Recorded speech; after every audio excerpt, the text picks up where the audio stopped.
Yo personalmente muy contenta de que me estés concediendo 5 minutos de Un tu gustazo, tiempo. gracias por invitarme. Estás en todas las partes del mundo, así que para mí que estés en este trocito de Madrid conmigo, te lo agradezco un montón.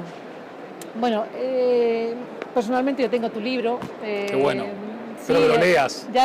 Ya me queda muy poquito para terminar y estoy bien. a punto de comprarme un manofón, que Qué también bueno. tengo muchas ganas, Qué así bueno. que Genial. contactaré contigo nuevamente Dale. para que me digas alguna cosilla del libro. Bueno, te quería hacer unas preguntas sobre branding, que es de lo que has estado hablando ahora en el Main Theatre. Y bueno, en tu libro dices que las empresas venden a clientes que están conectados o van a estarlo. ¿Se va a perder entonces el contacto físico, la calidad humana a la hora de tratar con tu cliente? No, yo digo que la penetración de Internet cada vez es mayor. Hoy básicamente el 50% de la población mundial ya tiene acceso a Internet y es cuestión de años de que el otro 50% lo tenga. Sí. Con lo cual la posibilidad de vender a través de los nuevos canales es impresionante. Esto no significa, y por eso se llama brand off on, que nos olvidemos del espacio físico, todo lo contrario. De hecho estamos viendo un renacer del espacio físico a partir de muchísimas marcas que nacieron en un ecosistema 100% digital y que ahora están abriendo su espacio offline, desde marcas locales como Hawkers hasta marcas internacionales como puede ser Android o Google o Microsoft o ING Direct u tantas otras. Es decir, no solamente no vamos a perder el contacto humano, sino que se va a repotenciar y vamos a dejar de ser una sociedad tan tecnocéntrica para ser una sociedad mucho más humanocéntrica, y el mercado y las marcas que entiendan la relevancia y el impacto del humano serán más exitosas que las que no. Sí, eso pienso yo también. De hecho, Electrocosto tiene previsto para el año 2018 abrir ese punto físico que tanto está solicitando el cliente. Muy bien. Cada persona tiene su propia marca personal, inconscientemente nos vamos diferenciando día a día. Yo siempre digo que, y se lo digo a los alumnos que tenemos actualmente en formación, que dependiendo de donde estés en cada momento del día te vas poniendo una careta, te la vas quitando, te vas poniendo otra, porque no en todo momento te muestras de la misma manera no te muestras igual con tu marido, con tu familia, con tus hijos, con tu jefe, vamos poniendo caretas. Entonces, ¿cree que las empresas hacen lo mismo con su branding? ¿Van diferenciando las distintas personalidades que puedan tener?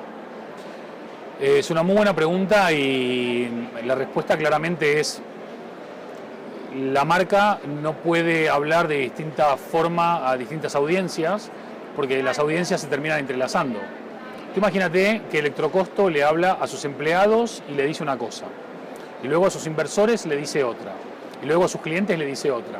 Y resulta que un empleado puede estar comprando y además puede ser accionista, con lo cual está recibiendo 3 mensajes diferentes sobre la misma marca. Los mensajes no consistentes y que además no son coherentes son mensajes que generan ruido, que generan desconfianza. Y hoy por hoy la confianza es esencial para lo que es la estructuración de buenas relaciones y relaciones duraderas entre marca y personas. Cuando hablas de la marca personal, es cierto que cada uno puede ir utilizando diferentes máscaras, pero si por ejemplo vos usas la máscara de un tigre, vos podés ser un tigre más feroz o un tigre menos feroz, un tigre más hambriento, un tigre más agresivo, un tigre más noble, pero siempre serás tigre. Lo que no podés es ser tigre en tu casa, elefante en la oficina, mono a la tarde y no sé, búfalo en otro momento.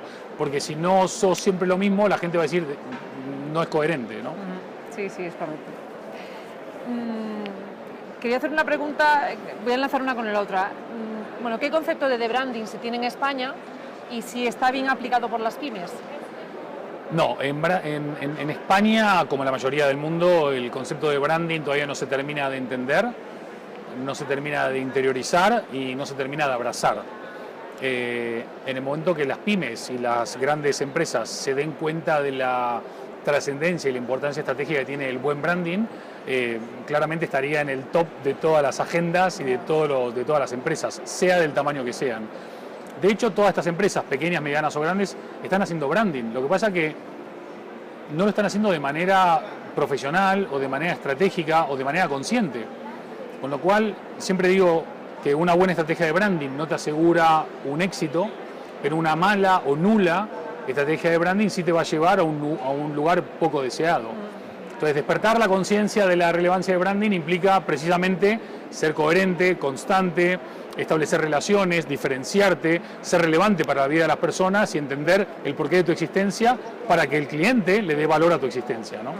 Sí, hablando de marca España, se mojaría por la situación actual en decir qué es lo que piensa de cómo puede estar ahora mismo la marca España en relación al conflicto que hay ahora mismo interno? La marca España hoy... ¿Se está viendo afectada o no? 100% se está viendo afectada. Hoy por hoy vivimos en un mundo interconectado, en tiempo real, en donde todo se conoce, donde todo se sabe.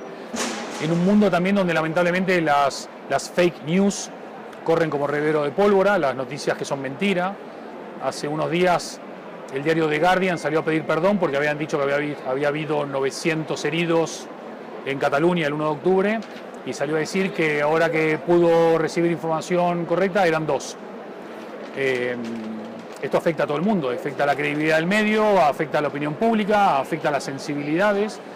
Lo que está fuera de discusión, creo yo, para todos es todo el mundo tiene derecho a pedir, a solicitar, a luchar por lo que quiere, pero también todo el mundo tiene que entender que hay un marco constitucional, hay un marco del Estado del Derecho y hay unas leyes y una justicia para las cuales todos somos iguales. No hay unos mejores que otros o otros peores que unos. Entonces, en tanto y en cuanto podamos discutir y debatir dentro del ámbito del Estado del Derecho, de la Constitución y de las leyes, creo que vamos a demostrar que vamos a madurar como país y como sociedad. Mientras tanto, hoy por hoy, como están las cosas, creo que no se beneficia a nadie, ni Cataluña, ni España, ni los catalanes, ni los españoles, ni Europa, ni nadie. Entonces, busquemos un punto de encuentro dentro de este marco legal y constitucional para buscar soluciones para que todos nos beneficiemos, no para que todos nos perjudiquemos. Sí, sí, desde luego.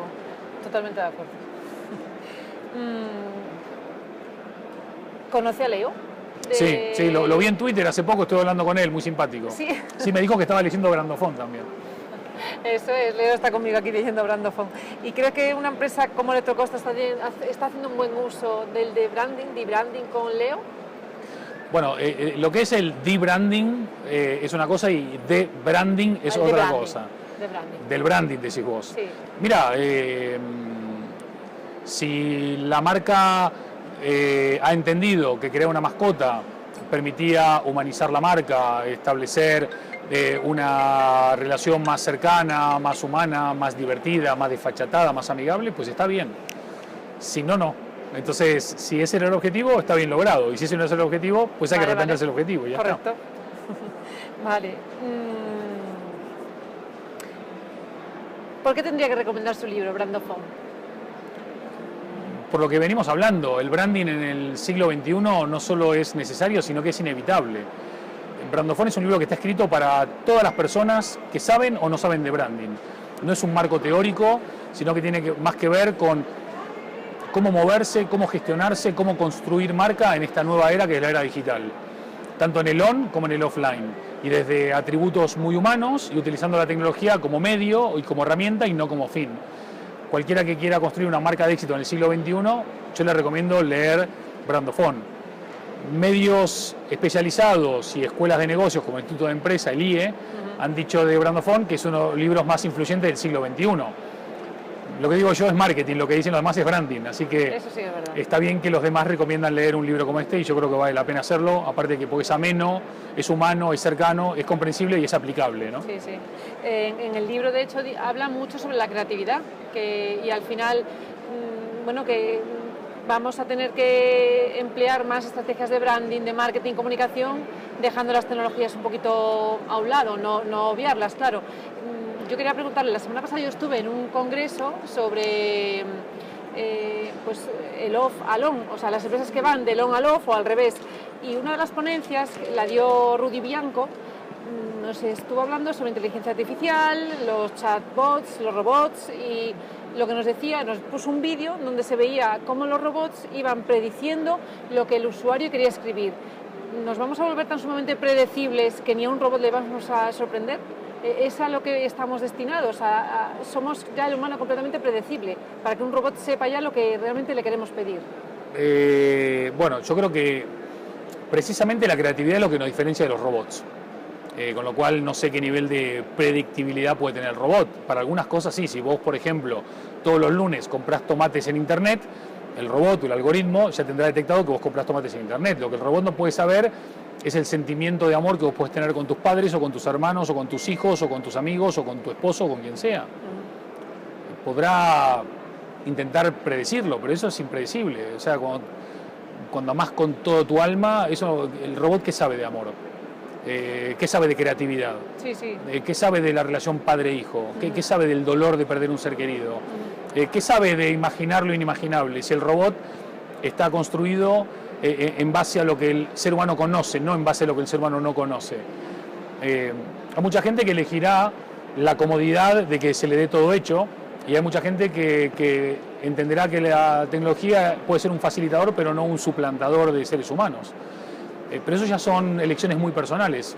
Habrá gente que querrá tener una esposa o un esposo robot para no tener que discutir, o para hacer el amor a la carta, y otra gente que le gustará lo impredecible y lo inesperado del ser humano, que es lo que le hace precisamente humano, ¿no? Que sí. está bueno. Bueno, a mí el vídeo que nos puso, la verdad es que me dejó los pelos de punta. Dije, ya no vamos a poder terminar nunca una frase, pero bueno. Y ya para terminar, que no quiero entretenerte más, me imagino que te lo preguntará todo el mundo, ¿qué va a ser lo próximo con que nos sorprendas? Bueno, Humanofón está todavía calentito, recién salido del horno. De hecho, en enero sacamos una edición nueva con un formato nuevo. Humanofón tiene que ver precisamente con recuperar lo humano en el on y en el offline, en esta era donde tenemos el vértigo de los robots, de la inteligencia artificial, que pasará a ser autónoma y luego, cuando sea autónoma, ya creará propios mundos. De robots que cuidarán a nuestros abuelos o a nosotros, de tecnologías que predicen todo lo que va a pasar, con lo cual el mundo se transformará en aburrido. Yo creo que el gran desafío precisamente viene por lo humano, por el mundo de las emociones, por el mundo de la creatividad, por el mundo de la innovación, del pensamiento, del sentimiento. Creo que hay un volver al renacimiento, donde aspectos olvidados como la duda, el aburrimiento, el arte, la conversación y el debate van a resurgir y van a renacer. No mejores, sino peores, sino nuevos. Y eso creo que es fascinante. Bueno, eso es lo que nos recomiendan que hagamos con los niños, dejar que se aburran también. Hay que dejar que se aburran, hay que dejar que pregunten. Los niños tienen un potencial de creatividad brutal, que nuestro sistema educativo capa lo más pronto que puede. Y nosotros, como seres humanos, tenemos la responsabilidad, el desafío de definir qué tipo de futuro queremos crear. Yo no creo en los futurólogos que dicen dentro de 20 años, o sea, la única forma de saber lo que va a pasar en 20 años es con lo que haces hoy acá, con las decisiones que tomás y con las que dejás de tomar. Y sobre todo la distancia entre lo que somos hoy y lo que seremos mañana es lo que hacemos. Lo único transformador es la acción. Entonces, ¿qué estamos haciendo? ¿Qué no estamos haciendo? Y hacia dónde nos dirigimos es decisión nuestra, ¿no? Seamos los capitanes de nuestro propio navío, no dejemos esto en manos de nadie más. Desde luego que sí. Pues ya está, Andy. No te quiero entretener más. Sí que me gustaría que me firmaras el libro y decirte que Humanofón está en mi carta de los Reyes Magos. El next. No sé si tú pides a los Reyes Magos, pero sí, a todos, yo pido todo. Así que es mi próximo... Reyes Magos, Papá Noel, todo.